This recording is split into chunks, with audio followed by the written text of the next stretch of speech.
This one is a little bit tricky. You've got a small cart, so small cart, that weighs 150 kilogram or grams. I'm going to write 0.15 kilograms though, right? Okay. It's moving at 1.7 meters per second. Got it. On a frictionless track, it collides with a larger 3 kilogram cart. So I'm going to big cart, right? 3 kilogram. Okay. And it recoils at 0.810. What's the speed of the large cart after the collision? All right, so before, so he was stationary, by the way.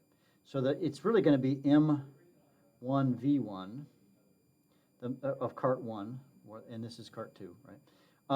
Plus M2V2, but the V here, so that'll be 0.15 times 1.7. That's the momentum before, plus 0, because velocity is 0 on this side. But is going to equal to M2, same thing, M1V1 plus M2V2. So M1 is still 0.15.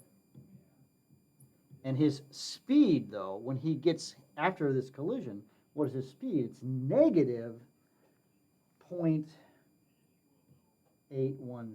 meters per second, right?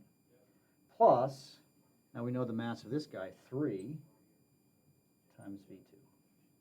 So you just multiply this all out and you solve for V2, and I got V2 to be